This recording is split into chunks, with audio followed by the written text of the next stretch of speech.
So I started from that place. Was like, I'm just going to try to be that person as much as I can. I have so many hours a week that I could dedicate to this, helping others, no agenda. I've got nothing to sell, nothing to give. We gave away our tools and stuff like that, but really from a place of giving back to the community, helping those that are getting started. And I did that for a while, and I quickly realized, I can't remember who said this, maybe Pace Morby, another big real estate person or personality, that essentially said, don't ever give anything away for free because it just doesn't work.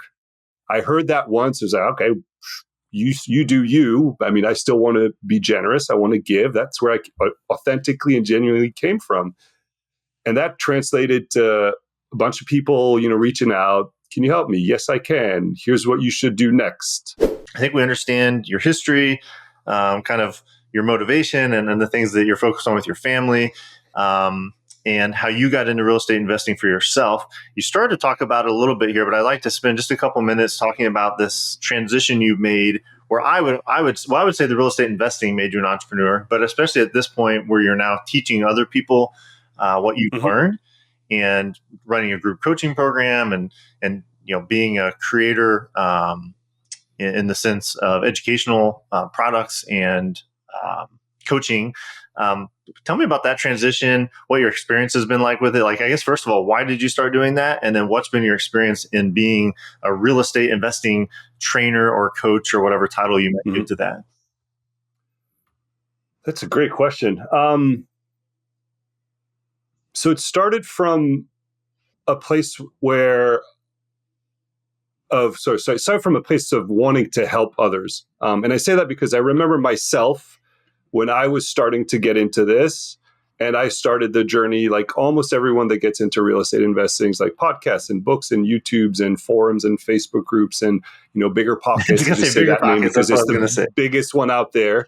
And it's horribly confusing because we mentioned this a little bit, but especially in real estate, shiny object syndrome. You can invest in so many different kinds of real estate. You just slap the word real estate on something, and it could be, mobile home parks. It could be, storage units. It could be syndication, single family, all this stuff. So it just gets confusing real fast. But then the thing that annoyed me even more so, I think, is in all of these forums, I won't name any particularly, I quickly realized that there was always somebody trying to sell you something, and there was no way to get good quality information out there for free.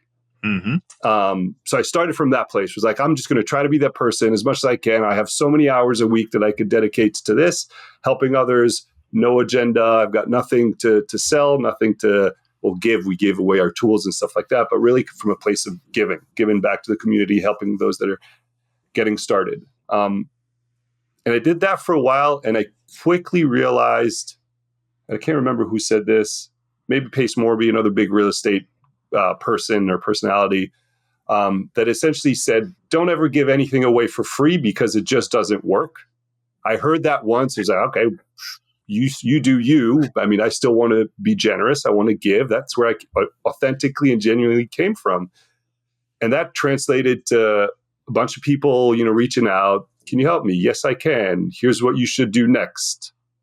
And book a call for next week. And then we'll book a call for 2 weeks from that. And we'll go over the progress you've made and talk about that. And then more and more that transpired, or that translated to people not showing up, people not doing the work, people rescheduling these calls. So me just wasting a whole bunch of time.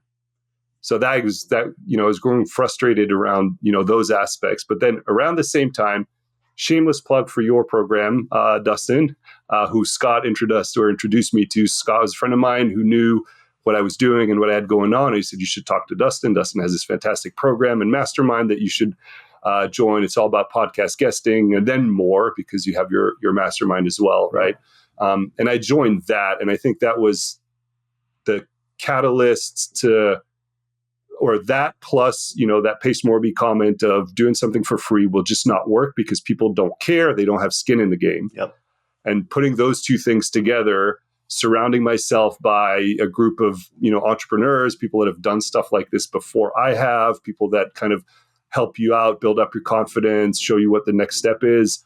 And all of this that I'm talking about here is, what I was what I was able to kind of benefit from in your community, right? That's really what pushed me to say, okay, let's go and let's do this. And it just so happened to right around the same time, another investor friend of mine was looking to do something similar. So we said, why don't we just partner up, join forces? He's also a busy professional, 3 kids under the age of 3. Just said, hey, if we do this together, it'll be easier and more scalable for us to do this and do it well, do quality training, coaching, content, and all of that. And that's where it came from, essentially.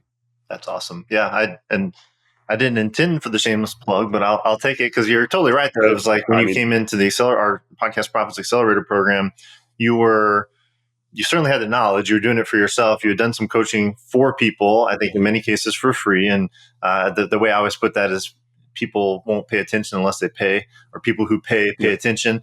I wish that wasn't true. I've tried to help a lot of people for free. And it kind of is always the same outcome, right? Like people don't have skin in the game. They're not invested. They just don't get the results because they haven't flipped the psychological switch where it's important enough for them to actually do it. So yeah, when you came into the accelerator, I know your interest was like, how do I make a scalable group coaching program that is very, very effective, but also, recognizes the true time constraints you have as a dad with 2 young children and a full-time job, and the things that you're trying to do with your free time, which we're going to get into here next. And so, yeah, by the end of the accelerator, I think you had a very clear plan, and then you met this partner, and then you went and implemented. And so, I believe I was in your very first group of the group coaching program. Yes, and you've continued to refine it, and you've sold out additional cohorts since then. So yeah, that's awesome. I mean, I hadn't really thought about that in the context of our conversation, that, the accelerator did play a role in helping you get over that next vision of what this 100%. was. And what you just said is kind of ties to how you opened this, where maybe you don't have the self-identity as an entrepreneur. So I think being in a group of people who are entrepreneurs and they're coaches and they have lots of different ideas and structures and ways of delivering their expertise showed you some options. And then you kind of did your engineering thing and evaluated the best options and went and launched the thing that worked best for you. And so where are you at now with your group coaching program? As far as like, what's the status of it? How many cohorts have you been through? So we've been through, I guess, technically 2 cohorts. After the first 2, you were in the first, as you mentioned, Dustin, right? We changed the model a bit because we wanted to make it better and improve it, essentially. But we realized that the structured, time-bound group coaching format doesn't necessarily apply as well to all 12 or 15 or however many people you have in any given cohort, because you might be ready to buy tomorrow. You might want to learn now to buy next year. You might have already bought 3 and want to learn more, systematize your processes and your rental, operation. And in order to solve for that, we changed the model a bit, where now you could go through the content self-paced, no more than 20 minutes a day is required, just like for your actual real estate investing endeavors, right? We structured the course so that it wouldn't take anyone more than 20 minutes a day to go through the content. If you want to binge, of course you can, but the whole point was to kind of fit into busy professional lives. So now it's more of an evergreen, self-paced. You go through the content yourself whenever it works best for you.